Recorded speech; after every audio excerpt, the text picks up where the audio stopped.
You're listening to Prosper in the Kingdom, the podcast where faith meets practical strategies to help you become healthy, wealthy, and wise.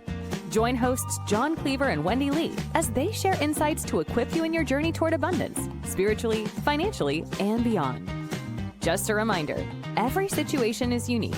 The content of this podcast is for educational purposes only and should not be taken as specific financial or medical advice.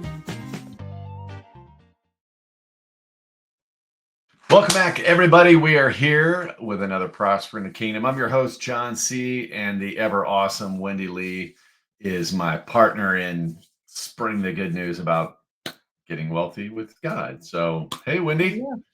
Hey, I was going to say good to be here. But I was going to say partner in crime, but I don't think that was probably a good intro doesn't for fit the vibe. Christian. No. So, but anyway, you guys give me a little grace. You know what I meant. So. Today, we've got an exciting topic that I'm fired up about. Wendy and I kind of had a little pregame chat, and she's fired up about it as well. But it's something that's overlooked by so many people. And it's one of those things, I don't know that overlooked is the right word or phrase. It's more of, ignored. I know it's important. What's that? It's ignored. There you go. That's that, just call it what it is, right? I know it's important. We'll get around to it, but most people never do. And, Wendy and I do a lot of financial coaching for business owners, for families, individuals, things like that, and financial coaching. And it's one of the things that, maybe 10% of the people have their ducks in a row. What am I talking about today? Well, it's the ultimate wealth move that most people overlook. It's the estate planning. And so we're going to talk about that today and why it's so important. On kind of, not only helping you build your assets, but making it a legacy, protecting it from all kinds of things. So we're going to quickly walk through that and then obviously give you, some action items on what you can do to get your financial house in order when it comes to estate planning. So, I want you to clearly understand this too. A lot of people, when they think estate planning, they think of bougie, rich people, right? Oh, I don't need an estate plan because I don't have much. And that is so incorrect, right?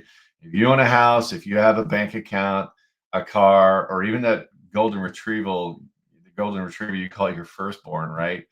Your fur baby, you already have an estate. So it's literally that simple. And it's critical that you need to, get some stuff in order to make sure you decide what happens when you step out.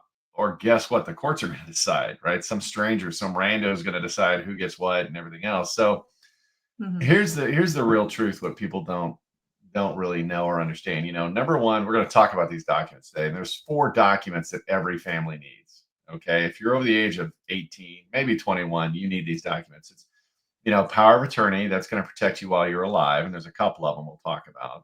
A living will protects your medical decisions, right? We'll do a deep dive on that. And then the last will and testament that guarantees your family a date with probate. And if you don't know what probate is, that's basically the state that you live in is going to come in and say, hey, you know what? We're really proud of you and all the hard work that you did during your living years.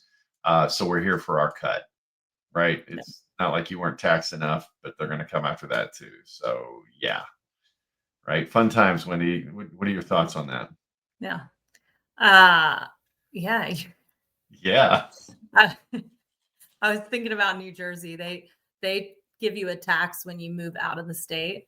Your tax, it's called an exit tax. I'm like, this is like the ultimate exit tax. Seriously, and all the states do this. I didn't know New Jersey did that. I knew California put that into play. It's like that to me, don't even get me started. That's a whole other conversation we need to have. But the final document that kind of is your, think of Captain America and the big America shield, right? The big shield is the family trust, and we're going to go into that as well and go into it. So let's jump in. So why as a believer should this be important to you? And it goes back to one simple verse, right? Proverbs 13:22 says, a good man or woman gives an inheritance to his children's children. Okay. His children's children. That didn't mean just first generation, right? That means your children, your grandchildren, and beyond. And you can do that. You can actually impact your family literally from the grave. And we're going to do a little intro into that as well. So what does that really mean? Chime in on that real quick, John. Yeah. Because, people will be like, I've heard people say, oh, that's not necessarily referencing money. It actually is if you read it within context. But also if you look, if you what read, is it? Is it referencing your herd of goats? I mean, what is it referencing? people Go think it ahead. I'm means sorry. like your faith, like impacting No, the faith through the no. years. It's talking about money. And then other people say, oh, but it's the Old Testament. Yes, but Jesus didn't come to just say none of that mattered. He came to fulfill, right? And so the principles, if you look back and you truly read the Old Testament, I mean, they really cared about that generational impact. And I think that's part of what has crippled the recent generations is not thinking about the generational impact of our decisions. And so Yeah. I would say like the word of God is so full of just wisdom. And those people that are putting into practice that generational wealth, their Yeah. families that wind up controlling things. And wouldn't we want, the control in the hands of more good people? Just saying. Yeah. Yeah. Well, no, and it's talking about multi-generational wealth, folks. And, it's in the Old Testament, I'm a Christian, right? I'm a New Testament believer. But even though we're under the new covenant, the Old Testament is the foundation to our house, the foundation to our faith, right? Mhm. And the new covenant, the new rules, if you will, doesn't mean that everything from the Old Testament falls away. And quite frankly, why wouldn't you want to help your children and your grandchildren? I Yeah. mean, I'm just going to put that out there. So anyway, but it's talking about money, but it's not just about money. I mean, it is order, honor, wisdom, like those other things, but it does include wealth, financial, right? Mhm. And we've seen too many families where they just haven't had a plan, right?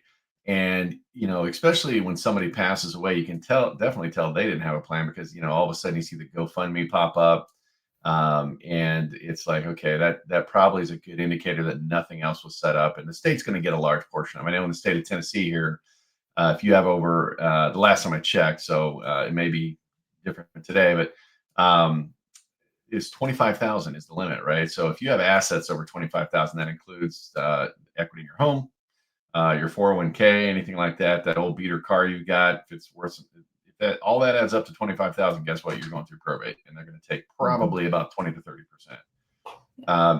And again, you can avoid all that with just getting your house in order. So, that's why it really matters to believers. It's biblical, and the enemy doesn't have to destroy your wealth, and he can destroy your family with confusion. I'm just going to throw that out there too. So let's Can jump you say over to that one first. more time, John? Because your mic kind of Yeah, cut out. I'm The enemy doesn't have sorry. to Sorry. destroy your wealth. What? The enemy doesn't have to destroy your wealth if he can destroy your family with confusion. So, and I'll adjust my mic here. So while I'm doing that, why don't you jump into the power of attorney piece we talked about? Yeah. So power of attorney. So when we talk about your legacy planning documents, when we do financial plans with our clients, we talk about several different documents. And I'm going to touch on two of those real quick. The financial power of attorney and the medical power of attorney. These are two different power of attorneys. The financial is going to be that person that you can trust that, can pay bills, move money, run your business if you're incapacitated. So financial power of attorney and the medical don't just mean when you're, the financial doesn't just mean when you're gone. It's for that too, but it's also if you're alive and not in a position to be able to make those financial decisions. Some of the clients we talk to have elderly parents who are no longer able to make those financial decisions or don't know how to, right? Maybe Mhm. in decent mental capacity, but just like unaware of how things work and need that help. So the financial power of attorney puts the control in someone else's hands to make financial Yeah. decisions. And then that Well, medical piece. Oh, go ahead. You want to yeah. talk If to I that? can jump in on that financial piece, and that's something like with my own mother, right? She's at that point where she's retired, been retired for a few years now, and she's starting to get to the point where all the the digital stuff, the e-transfers and electronic checking and stuff like that, a lot of it's confusing. And she's got people. Unfortunately, this is the world we live in, where they're trying to scam her out of money. And, we got to a point where I said, Mom, look, just let me handle that. And, we've got full transparency. I mean, we meet and I show her what's going on and things like that. But I'm the one who actually, makes those decisions for her and who gets paid and where they get paid and things like that, and make sure that she's not getting taken to the cleaner, so to speak. And that's where the full transparency come in, but that's what, the financial power of attorney is for, is, Mhm. not necessarily take complete control over, but to help guide them and watch their back, because, things start slipping when you get a little older. And unfortunately, she came from a generation where you left your front doors unlocked, and, you could trust everybody at their word and stuff like that. And, unfortunately, that's just not the world we live in anymore. So, Well, and so many um, of the older generation getting, like you said, scammed. I mean, I had a great mm, uncle in his 90s scammed out of six figures. Like basically his money he lives on, and it's just, yeah. yeah, it's disappointing. But There's a special place in hell for that. So, side note, there's a guy I watch, and I'm going to give him a shout out. His name's Pierogi. He's on a YouTuber, and he's a IT genius. And that's what he does, is he helps these people, these elderly people that get scammed, and goes back and gives a little payback. So it's just a side note, but love the guy. So get some he's back. fighting the good All fight. right. He's So, fighting the good but fight. justice is the Lord's. All right. So, Right. medical power of attorney. That's where someone can help make those healthcare decisions. If there's a couple reasons for this, y'all. Like medical power of attorney in late stages of life, if there's mental incapacitation, or if there's a medical injury and you're in a coma, someone to make decisions. So you're saying, like, if you're unable to, you're putting the power in someone else's hands to make those medical decisions. And also for those of you with like young adult children, this is something I never thought about until someone brought this up. Like, I think it was one of our So clients. glad you brought this up. It was Yeah, actually like me with my I kid. have a 22-year-old son, a 20-year-old son, a 23-year-old son, and technically I have no right over what happens to them medically, and none of them are married. So who's the decision maker? And so um Yeah. unfortunately, and which is total sidebar conversation, but I'm going to throw a little bit in here. A lot of people have been seeing the reality on organ donorship and all that. You, as a parent of a young adult who's not married, with that significant other to make decisions, I would say get a medical power of attorney with your kids, so that if they're incapacitated, car accident, whatever, that you have the ability to make decisions over their life, and it's not left in the hands of the hospitals. So, um, and so the one Yes. thing Yes. I is that, cannot recommend that enough. go ahead. I think we got a little bit of a lag, but yeah, I cannot recommend that enough, for the simple fact that, little Johnny, little Susie goes off to college across the country, and the doctor's going to decide. I mean, there may be a 4 hour time difference, right? And you're not even aware things are going on, decisions are being made. And it's so simple, but so critical that you get that medical power of attorney for your kids when they go off to college. So, Yeah, absolutely. And so these power of attorney is different than your last will and testament, or it's not going to do it when you're gone, it's gone, right? But this is while you're still alive. It's not going to transfer assets or help you avoid probate or protect any inheritance. It's not a wealth plan, but it's going to handle the emergencies if you get taken out of the decision making process temporarily. So,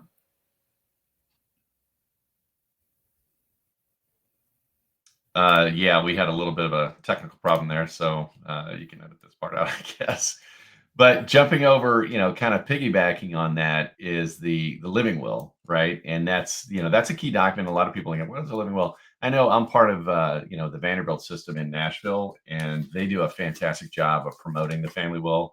And that's again something, what does the person want done medically when you can't speak? If you're in a coma or something like that, or God forbid, serious car accident and you're on life support, with do you want to stay on life support indefinitely, or do you want to give it a certain period of time, or do you want to, what do you want to do, or feeding tubes, no feeding tubes, all that stuff. This document, number one, it protects your family from guilt and confusion. You're not putting that on them. You're also not creating a situation where maybe you've got two children, one wants you to stay, one wants to let you go, And so it creates some tension that can decimate families, right? So all of this matters. But again, it doesn't, the living will does not transfer money, right? It doesn't choose any guardians for, any minor children, anything like that, or pets. I want to add that in there. It doesn't avoid probate, and it doesn't protect any of your assets. What that living will is really focusing on the medical piece of what you want, what are your wishes, and you're not there to verbalize them. So this is the document that, hey, this is what I want to have happen in this scenario. So yeah, absolutely. And then that last will and testament is that, Jon will talk about estate plan and beyond that, but the last will and testament is the one thing that we find that so many people, it's something simple that you need, but most people don't have it. And that, people think they're protected, but they're not. So that will is going to say who gets what if you pass on. So listen, yes. you know how many fights could be avoided if people would just do this? I'm just saying. Oh my gosh. You're gonna save your family so much by putting things down on paper. But you say who gets what. If you have young children, who's gonna be if you and your spouse, mom and dad are taken out in a car accident or a flight, God forbid, whatever, and you don't have someone in place for your minor children, then the state's going to decide that. And, a will is going to go ahead. If I can add on that, and really how it happens. I mean, look at, let me play out the scenario for you. So the United States, we're a transient society, right? Where you move to a different state for a job. So, for example, my brother lives in Dallas, Texas. My sister lives out in Janesville, California. My dad and stepmom live out in Baltimore, Maryland. So, and I live in Chattanooga, Tennessee. So we're literally all over the place, coast to coast, right? Mm-hmm. And that's what you would, refer to as immediate family. So if I had minor children here in Tennessee, what would happen is obviously my family would be notified, but the state of Tennessee actually takes possession through the Department of Child Services of your children. Now, this may be different state to state, so I'm not referencing every state. But they're gonna, okay, well, who wants the children? Who's going to raise their hand or whatever? And this last will and testament kind of lays out the line, and then they've got to do a background check on that person, right? So, if they decide, so the last will and testament kind of cuts all that quickly to the chase. Okay, I want my brother or my sister to have the children. We've already had that conversation, and please have that conversation in advance. But again, it's something that it speeds up the process and makes what's already an extremely painful process a little less painful, a little more bearable, right? Especially for your any minor children. So yeah, absolutely. And I used to work for a very short time. I did some temp work for an attorney that did power of attorney, living will, last will, and testament. He specialized in those three things. And you guys, we have ways to help you get this done at a very low cost. He charged $5,000 for those documents. Yeah, that's not $5,000 to come in. Yeah. And I wrote the paperwork when I worked there. It was literally a document that I just plugged in people's names and changed a few words, right?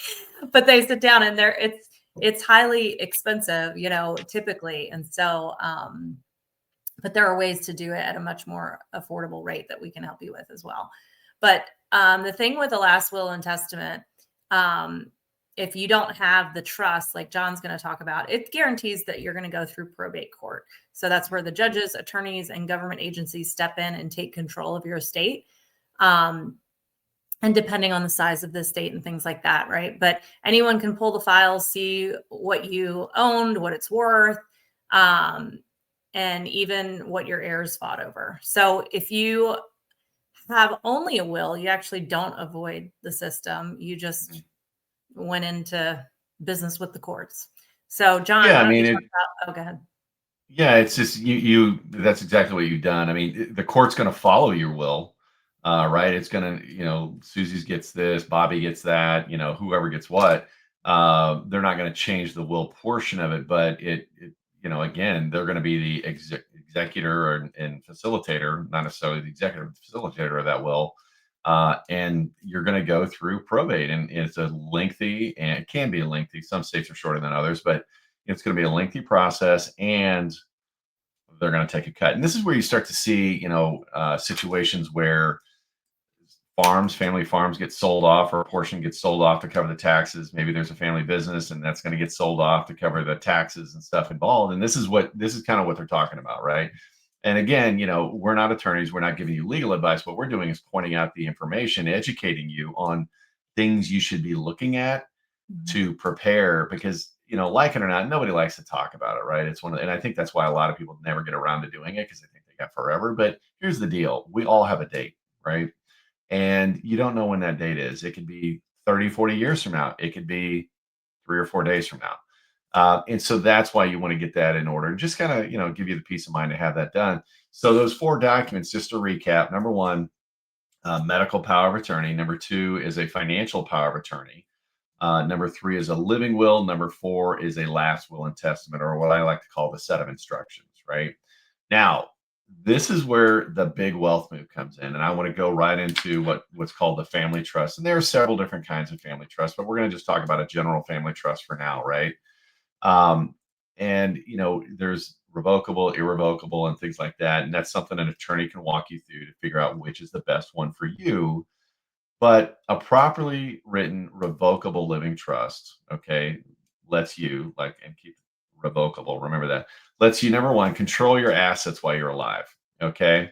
It's one of those things that, well, and you've heard it. If you listen to any kind of wealth, planner or anything like that, hopefully if you're working with one, they're a good one. But you want to own nothing and control everything, right? And I'm not talking about what the government is trying to sell of own nothing and be happy. That's a totally different conversation. So you want to own nothing and control everything. And a trust allows you to do that. So you control the assets while you're alive. Okay, nobody's going to take anything from you. Nobody's going to do X, Y, or Z. But you transfer them instantly and privately when you pass away. Okay. Or you keep the family trust going and you add members to that family trust, children, grandchildren, stuff like that, right? You skip probate completely. What does that mean? You also skip a lot of the costs associated with that, right? And here's the thing that I like. I'm a private person. You keep your financial life out of the public records, because you don't have a trust. Everything you have, like Wendy was talking about earlier, is going to go through and people can look at it. Scammers can look at it, right, and see all of that. So this keeps your financial life out of the public record, and not just when you pass, but when you're alive. Okay, so nobody's going to say, oh, and that's one of the things that is nice too from a lawsuit perspective, right? And the trust will protect your assets from predators and lawsuits. So, we're a litigious society, right? It's just a fact of it, right? So you get a lot of these attorneys that they work on contingency. Well, if we win, we're going to take 50% or 60% or 40, whatever, a percentage of whatever you win, right? The first thing they're going to do is, okay, who are we suing? And then let's go see what assets they have. Okay. And if they pull your name up and there's no assets listed, probably not going to sue, right? Or they're more deterred, more of a deterrence in that lawsuit, right? Because they don't see any assets. Whereas, your situation without a trust, they go, oh man, they got this house, they got a cabin, they got all these cars. All of a sudden it's like cha-ching, right? That's what they're looking at. So it protects you from a lot of that too, by number 1, keeping your stuff private. And number 2, technically you don't own it anymore. The trust does. You just control it, right? So that's where trusts, in my opinion, are the sexy beast in the financial world, right? I'm just going to say it. And you also decide how your heirs receive that money, not just passing off a lump of cash to your kids, because they're going to treat it like a lottery and go out and blow it. You can control it. There's a fantastic book out there called What Would the Rockefellers Do? And that's the mindset that we teach with our clients, is really, don't just set up a payday for your kids. Set up a foundation, if you will, not a technical foundation, but set up a family foundation where they have access to the money, but they can't necessarily pull it out. And there's a whole lot of things you can do with that. And it will literally can last generations, not just your kids, your grandkids, but beyond, right? If you set it up properly.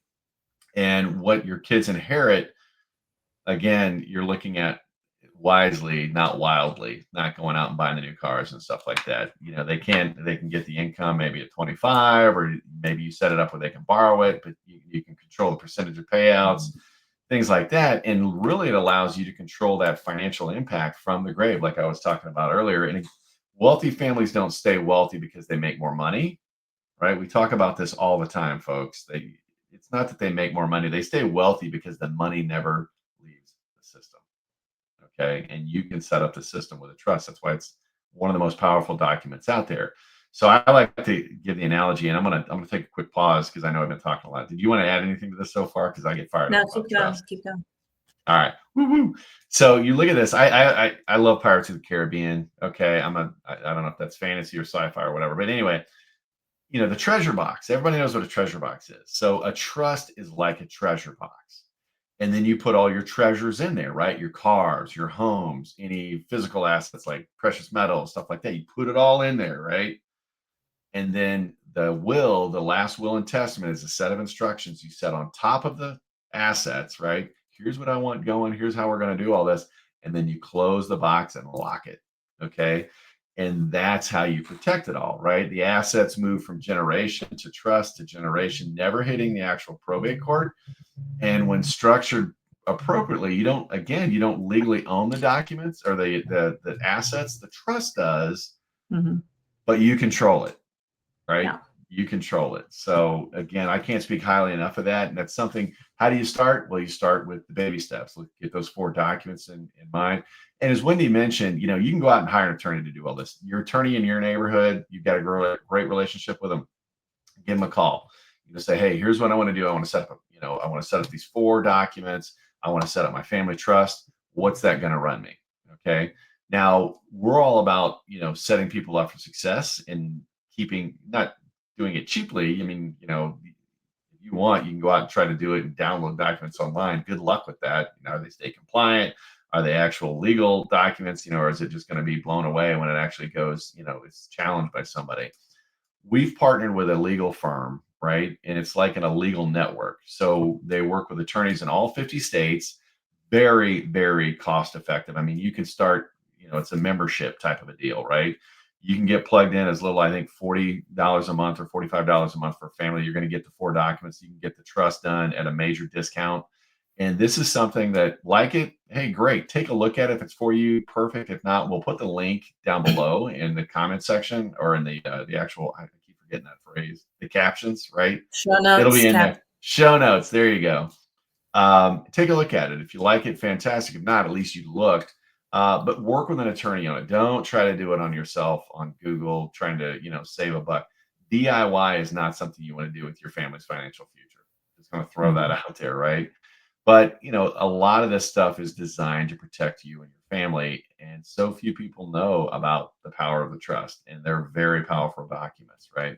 So bring us home, Wendy. Yeah. I want to retouch on that. What would the Rockefellers do? I read that book. I think it's the first book I ever read when I joined you in business. And it was mind blowing. I mean, because even if you're not wealthy, each generation can get wealthier when you practice some of these things they teach. And, like Jon mentioned, it's not like, oh, I died. Here, take your trust fund, baby. Here's all the money. No, it's like there's a whole order to it. And you can actually create really financially responsible kids and grandkids and generations to come with a properly structured estate plan. And, the big thing is too, that God is not just a God of blessing, but he's also one of order. Again, going back and reading the Old Testament, reading about Jacob, and how even just, hey, I want to go back and be buried in my native land. Like, don't bury me in Egypt. Right. And they had such deep culture and deep roots in family. And I love the idea of a trust and building wealth for those multiple generations, because I feel like that's where we started and we got away from somewhere along the line. But in estate planning, you get to build it in faith, right? Like, allow the wisdom of the word to help guide you in that. And it's not just about getting wealthy, right? It's about being prepared to keep that wealth to last, to be a blessing to future generations, so that I keep going back to this, but so Christians can be radically generous, right? Because so many our kids, which we could do a whole other episode on this, but our kids are going out of high school into college, into, they're starting their lives in debt. And when you have a properly structured trust, you could help future generations start very differently. And that's what is passionate for me about it. Yeah. Don't curse your children to go through the financial hell you did coming up. Right. Mhm. And I'm not saying give them a stack of cash. Right. But I am saying, give them an opportunity, give your future generations an opportunity to build off the legacy that you created, right? Not start from ground zero, but to build off of that. And it doesn't have to be, like I said, and like you just said, a lump of cash, but a game plan, a strategy, right? Yep. So Yep, good stuff. absolutely. All right, close us out. I mean, that's really it. We got to have that power of attorney, the living will, last will and testament. Look at, if you have multiple assets, even if you don't, it's just, you have really good life insurance policies, have a trust, a family trust, make the trust the beneficiary. And, go to prosperinthekingdom.com, go visit our website. If you want help with all of this, you can go to our website, click the little button up in the corner. And one of the options is, hey, I want help with legacy planning. And we're happy to help you. This is, what our business is all about and doing every day, helping clients with this. And so be sure to share this episode with a friend.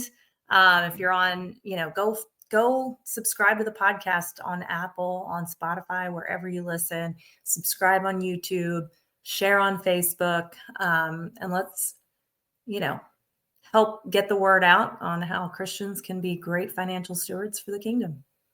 There you go. All right, everybody. You heard the marching orders. Let's do it. Show some love. Click that subscribe button. Click that little thumbs up or heart. Give us a 5-star review if you listen to us on Spotify or Apple or one of the other formats. And we will see you next week on another Prosper in the Kingdom. Bye, everybody. Bye-bye. Thanks for tuning in to Prosper in the Kingdom. If this episode added value to your day, be sure to like and subscribe. And don't forget to share it with someone who could use the encouragement. For more resources, head to prosperinthekingdom.com. Let's continue building lives of purpose and abundance, one step at a time.